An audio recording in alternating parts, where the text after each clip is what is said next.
You need hammer. You want? Yeah. We take the hammer. Yeah.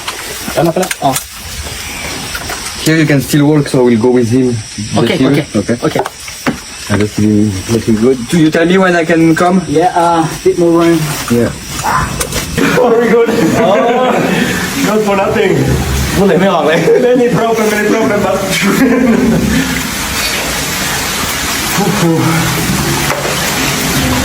องทำบ้านต้องถามถึงจะเลยถึงบอกอยู่เลยบอกว่าทำถามเลยเขาชื่อปาร์ตี้ไปดีนะเข้ามาข้างในสุดยอด Yeah. เผ็ดไปเปล่า Is it too spicy for you or what? No, it's too spicy. Very spicy. Oh, be careful. ติดคอเลยใช่ไหม เพราะว่ายังเหม็นไม่ใช่พระเครื่องเลย หลวงพ่อเจริญนะครับให้หลวงพ่อเจริญไปนะฮะเราต้องการห้อยคอเลยครับลำบากครูเบนซ์ในการผลิตสร้อยนะครับนี่คือสร้อยคอทองคำซึ่งเป็นร้านทองจากร้านครูเบียร์นะครับ necklace. Are you gonna find the two? Yeah. yes อันนี้คือร้าน หลวงพ่อเจริญ ของพ่อเจริญ เครื่อง I'm protecting now. ไม่ได้อย่างอื่นเลย Don't strangle this เพื่อ strangle. ลง พระเจ้าสายลำเงินวงพระจันทร์ประธานสมาคมอาสากู้ภัยนครหลวงหรือว่า1624เนาะเปิดสุขเสริญเนาะนับแต่มือแรกทางการนำของแข็งเนาะใส่สมบูรณ์พอมีพ่อแม่พี่น้องติดอยู่ในถ้ำละมีน้ำท่วมออกบ่ได้ฉะนั้นแล้วพวกเขาก็สมทบกับหน่วยกู้ภัยนักน้อยก็อยู่นครหลวงวิงแก่นเฮา1627แล้วก็หน่วยกู้ภัยนครหลวง1624พวกเขาก็ได้พากันจัดประตั้งปฏิบัติกันเนาะเกี่ยมเครื่องเกี่ยมของเพื่อมาสมทบช่วยเหลือกับภาคส่วนกู้ภัยของแข็งเนาะ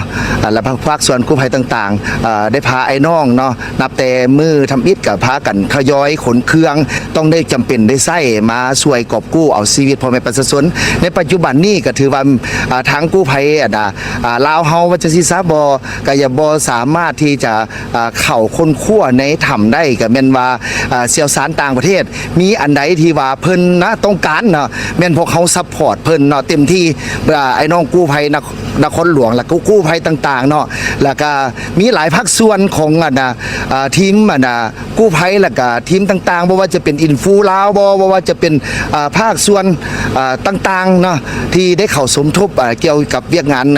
กอบกู้เอาชีวิตพ่อแม่ประชาชนในปัจจุบันนี้เฮ็ดให้ว่าเกิดว่าได้รับผลสำเร็จเดี๋ยวนี้ได้ประสบว่าคนที่ติดภายในที่พบเห็นเนาะ5คนในเบื้องต้นแม่นข้าเจ้าได้ออกมาถือว่าปลอดภัยได้เข้าสู่อ้อมกอดพ่อ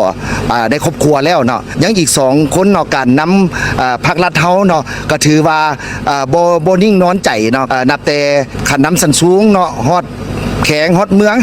สมทบกับไอ้น้องกู้ภัยต่างๆเนาะก็ได้ว่าสืบต่อมื้อนี้เฮ็ดให้ภารกิจกอบกู้อีก2คนนี่มาให้ได้เพื่อให้ข้าเจ้าได้เข้าสู่อ้อมกอดพ่อแม่ครอบครัวของข้าเจ้าให้สำเร็จเนาะตามการรายงานเนาะของภาคส่วนต่างๆและการจัดตั้งปฏิบัติเนาะของการนำเนาะแล้วก็วิชาการเห็นว่ามื้อนี้ได้โอ้ล้มกันและปรึกษาบ่ว่าฝ่ายการต่างประเทศเนาะเห็นว่าข้าเจ้ายังมีโอกาสสูงในการที่ว่าข้าเจ้าสิมีชีวิตออกมาย้อนว่าหยังสภาพแวดล้อมเนาะถ้าเอื้ออำนวยแดดออกสามารถสูบน้ำได้แล้วก็เบิ่งแล้วทางในการปฏิบัติเนาะออกมาเพราะว่ามันเข้าไปในพื้นที่นั้นมันมีหลายปองหลายหูแล้วก็มีการระบายน้ำออกได้แล้วก็ทั้งกู้ภัยวิศวการบ่ว่าจะเป็นทั้งลาวทั้งต่างประเทศการนำเนาะเห็นว่าโอกาสสูงที่ว่าข้าเจ้าจะประสบผลสำเร็จแล้วก็ช่วยชีวิตออกมาได้สำหรับหน่วยงานเฮาเนาะก็สิว่าจะสืบต่อ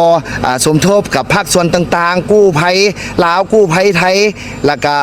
เสี่ยวสารการต่างประเทศแล้วก็เป็นกำลังใจเนาะให้ทุกภาคส่วนถ้าว่ามีหยังขาดเหลืออย่างต่างๆพวกเขาแม่นร่วมแรงร่วมใจกันซัพพอร์ต